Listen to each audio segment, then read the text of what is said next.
I was wondering, when do you exactly decide whether you go on stage with the boys or with the girl, with the male or with the female band? Oh, well, it's sort of a thing I decided at breakfast. Okay. It became if you say things too far ahead of time, I think you can ruin an idea. If you give people time to prepare, you lose that energy. All right.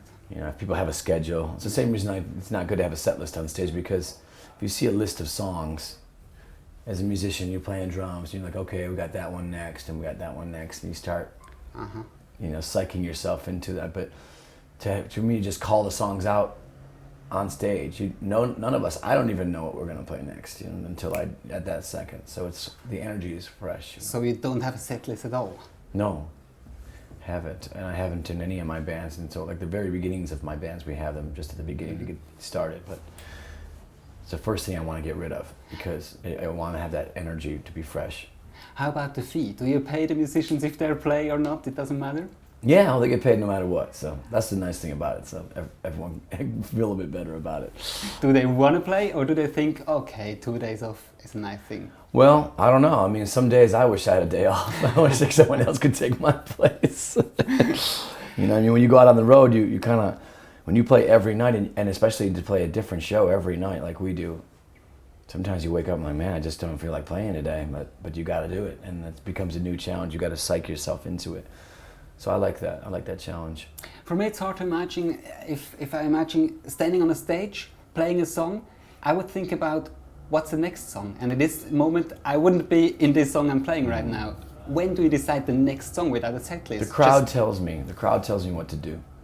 Like if I was playing, you know, for children in a school, you know, I will do what's appropriate for that room, for that crowd. An old folks home,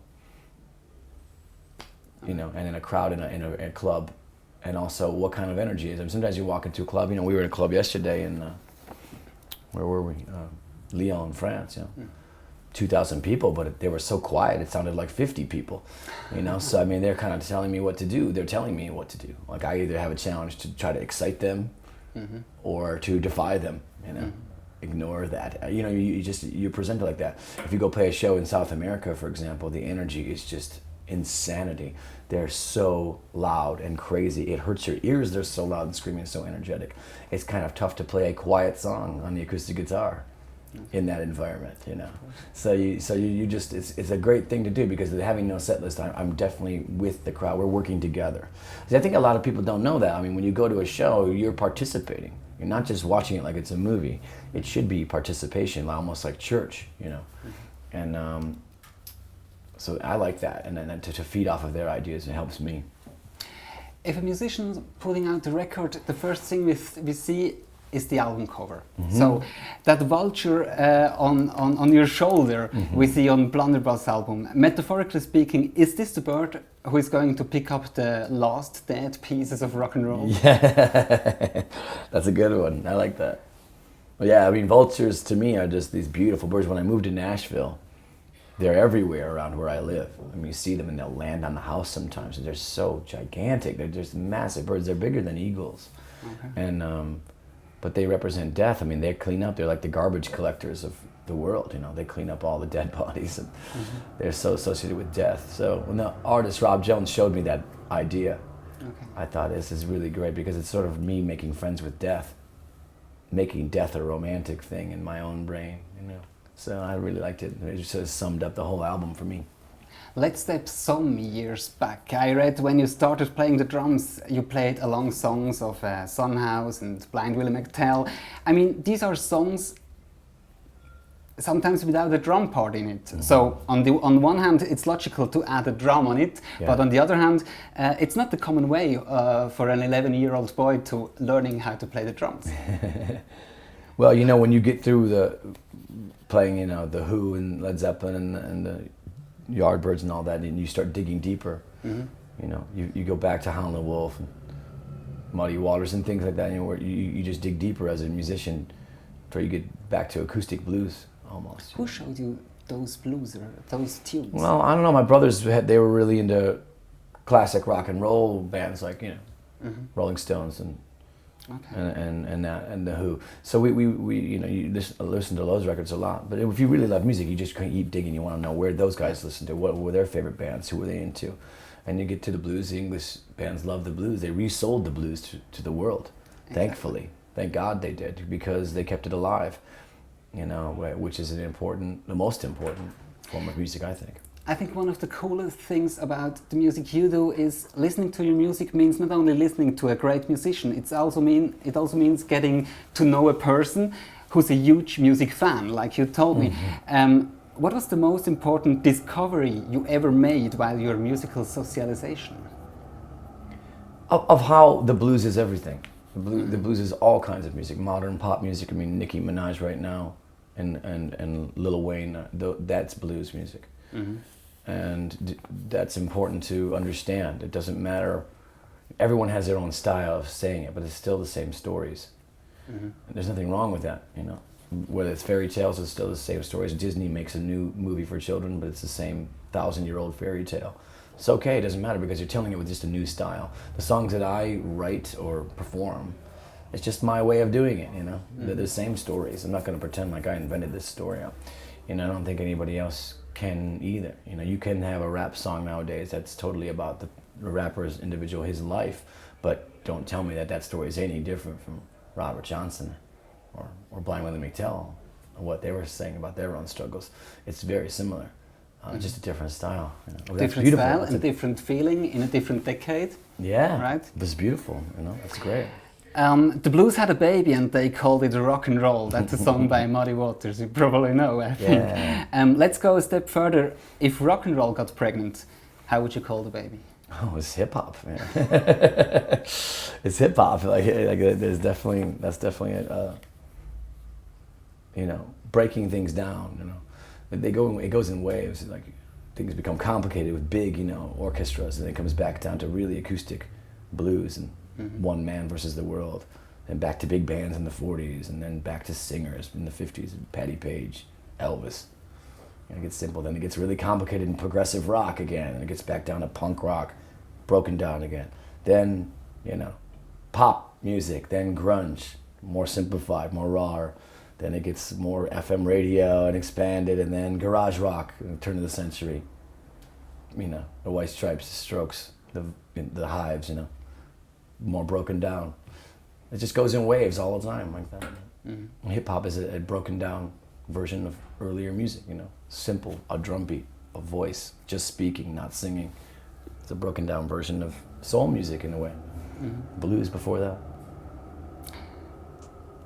I would like to talk about your album covers and video clips a little bit. I mean, there are always strong colors in it, intense shades of blue, green, red. It seems to be part of the concept. It is part of the concept. It's part of Jack White's visual world.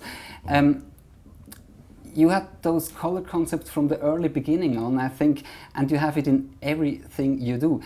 Does that affinity in terms of colors and color concepts coming from your first education as an upholsterer? Yeah, very much so. I got into all the architects when I was at upholsterer, Eero Saarinen, Ames, Arne Jacobsen, you know, and all those mid-century modern furniture designers who were also architects and designed buildings too. But they're powerful uses of color and shape and form following function, all of that. Reasons behind why things look the way they did. A womb chair looked the way they did because of its all-encompassing nature, and the colors of the fabrics they used exemplify how important of a structural, artistic sculpture a chair could be, for example. You know, when you present things, you know, if I make an album and I record music and I'm going to say and put it out, I have a choice. You know, I can just write the name of the record in white letters on a black background and that put it out, or I can take a photograph, or I can take a photograph that has possible multiple meanings to other people. I try to put things out there that can mean different things to other people, not just what I'm telling them. You know, that vulture might mean death to me, you know, but other people might look at the record cover and see something totally different. And I hope they do. That's my hope. You know, I think it's every artist's hope that people get more out of it than you can expect them to. Why did you choose blue for the new album? This came from a lot of, well, besides the blues music, the literalness of the blues music. I mean, the tools I was using. Like at Third Man Records, the tools in my upholstery shop, they were all yellow and black. So it got all the way to the uniforms being yellow, black, and white. The people at Third Man Records. And this is the same thing. The tools when I was working on this album was a very light blue Telecaster and a sort of silvery blue old public school amplifier I was playing through. And it just worked its way all the way up to what the band wears on stage with me now. Do you also tell do you have some rules you tell to the directors of the video clips, for example, who are shooting the clips? Like you give them like that color concept, and you give them more free hand because they know what you more or less want? Yeah, I tell them. I mean, but also I like to let them do their own thing. I mean, I learned early on, like I said, I remember telling Michel Gondry when we did the Lego video. Yeah. I said, listen, everything in the band is only red, white, and black, and he was kind of saying, yeah, okay. I mean, you guys will be red, white, and black, but the rest of the city you're in won't be. They'll be made of all colors from Legos. I'm like, okay. I was kind of upset, but at the time, but I was like, he does what he's doing. Let him do whatever he wants to do. You just pick your battles. Say, look, you offer ideas, but when you're working with other people, you got to let them do their thing. Let them work and understand. It doesn't matter. I always said, like, you can take what I'm doing and put, like, say if you took the White Stripes where everything is red, white, black. We're dressed in red, white, black. You can put us anywhere in front of this blue curtain, and we're still going to be the White Stripes, whatever environment we're in. So it's not a loss of anything. Let me ask you a very childish question. Maybe you have an adult answer to it. What's your favorite color and why? Red is my favorite color because it's the most powerful. I've given it up too. I gave it up for the White Stripes. I don't wear red. I don't wear any. They red told us clothes. today you don't want to see red. I prefer not to. Well, I just gave that color to that band, that idea, that project, that part of my life. So it's a funny thing to give away your favorite color. Kill your babies. What's that? Kill your babies. Kill your darlings, like that. Except I named my daughter Scarlet, so I still have the color around me. All right. So I really like the slogan. Your furniture is not dead. When you had that upholstering business, in the last years, you proved constantly that rock and roll, that blues, that music at all, that songwriting is not dead at all. Do you sometimes think about renovating chairs, renovating furniture, when you are renovating rock music? Because I think that's the thing you do right now. Well, that's interesting, yeah. Yeah. When I had an upholstery shop, some people would use the phrase reupholstery, which is a strange word, to reupholster a couch. Not upholster one, but to redo it. And a lot of the stuff we were doing was taking furniture that had already been covered and recovering it. And you're sort of working with other people's, ideas, other people's patterns. If I were to redo this chair, I'd have to follow this pattern of this stitch, the sewing machine, how whoever designed this did it. We could try to redo it and redesign it, but the best thing to do would probably just do the way they did it. So you're working in other people's art forms, other people's design. So you learn a lot about how you would do it yourself if you had been the one who did it first. So I learned a lot about that as a songwriter coming out of that trade. So you can see something like that also like in a blues song, which you see, this is the line, Muddy Waters was falling, Robert Johnson was falling. Exactly, because it's easy to just do what they did. It's easy to redo it and recreate something. That's not a challenge. But to put your own style and twist on and make it new and fresh, like it was recorded this week, that is the goal I have. To not emulate something from the past, but to make something sound like it was recorded this week.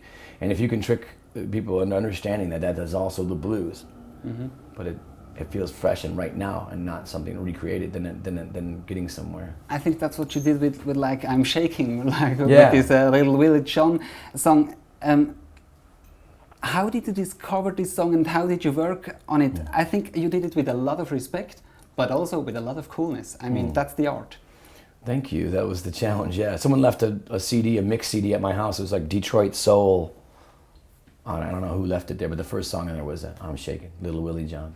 And I thought it was great. It was just the first day in the studio that we had all females in the studio. So I hadn't worked with all of them yet. I said, well, a good idea is to just cover another song to get started. Just take a cover song, anything, and try it, and then we'll work on my songs afterwards. So that was the first thing we recorded with. I said, let's try I'm Shaking. So we learned it together. It was supposed to just be to get the ball rolling and then we would move on. But it turned out so good, I thought we should put it on the record because people really loved listening it played back. Mm. To me, the leading instruments on blunderbuss is on one hand the piano, on the other hand the guitar. So these are two instruments with totally different characters. Yeah. To which instrument do you have right now the closer relationship? I really like the piano a lot. It feels strong, you know, it's powerful. Either of those instruments, if you put them on a recording, someone will say it's a piano-based song.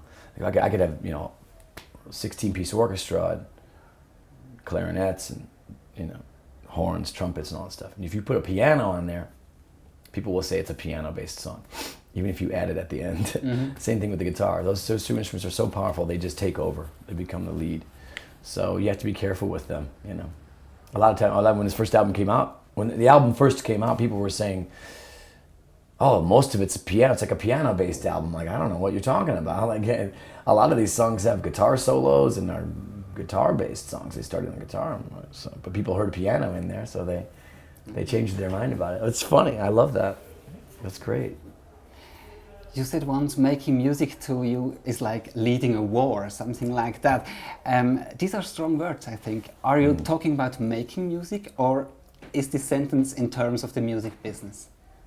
When you're performing on stage, or if you're writing and recording and writing and all that, you are fighting. I feel like I'm fighting.